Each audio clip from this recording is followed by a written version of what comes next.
Hello my friends, John LaRuffa here with another Unbiased unboxing, and in this episode we're going to take a look at Stonespine's Architects and the little expansion that's attached to it too. Alright, let's go ahead and get started. Okay, and as usual folks, please like and subscribe to my YouTube channel if you haven't done so already. If you have, thank you so much for that support. So on the back of the box, I love the fact that I can see pretty much the whole game in play, it looks like, and it definitely does a good job kind of telling me what the game's all about, and so I like that. I like when they do that. That's really cool. All right, let's make our incision here. Okay.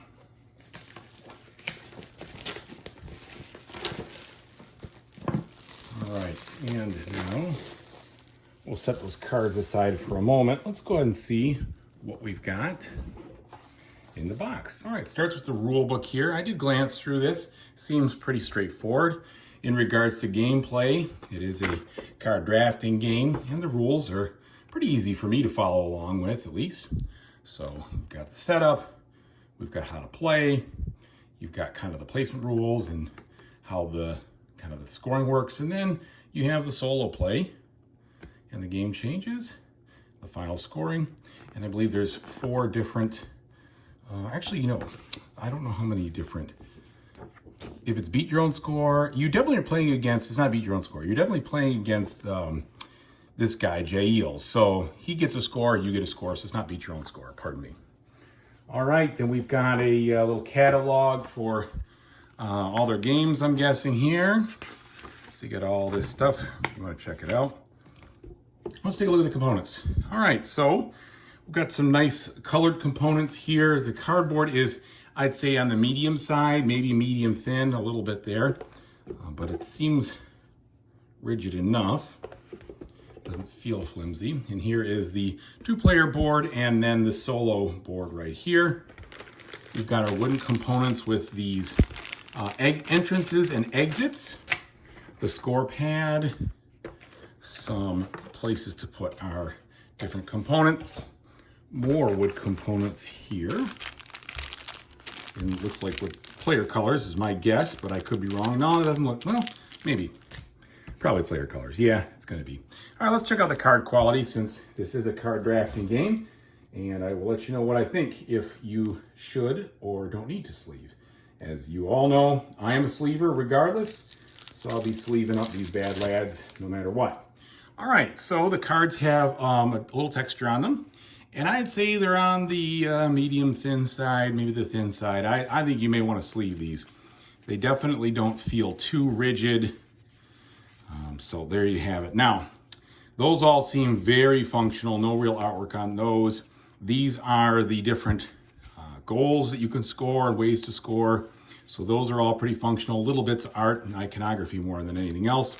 And then some player aid stuff and more player aid stuff. So that was that deck. Let's dig a little deeper and see what's in these other decks, since that was more of the functional stuff, but none of the dungeon. All right.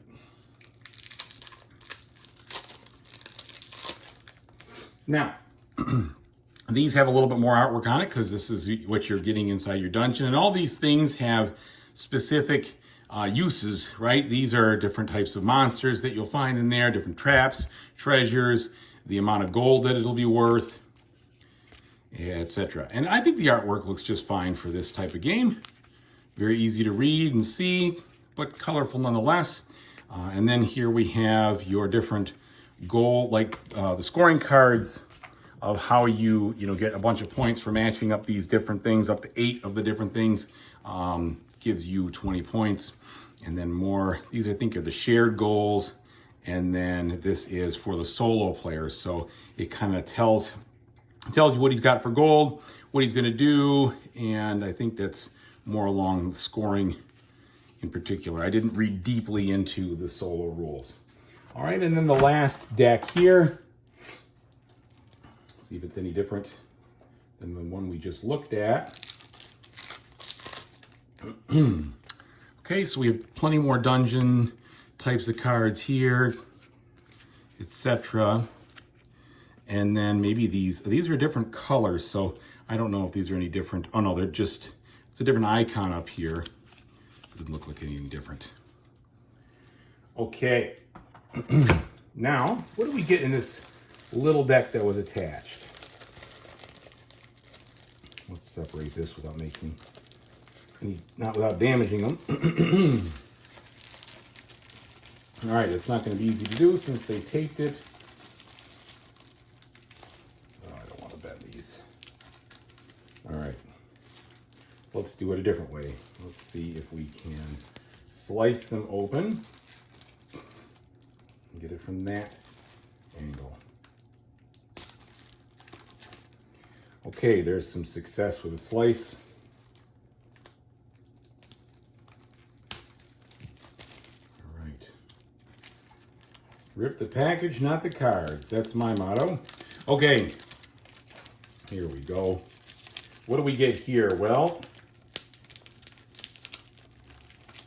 for pity's sake. All right, here we go. So it looks like a different type of icon. This is like a healing font, a refreshing spring, the shrine. So I'm not sure exactly, but I'm sure it will tell you what those do. There we go. So a little something there. All right. Well, thank you so much for watching. I really appreciate it. And as I always say, whatever you do in the future, I really hope you have a fantastic time doing it. Take it easy, everybody.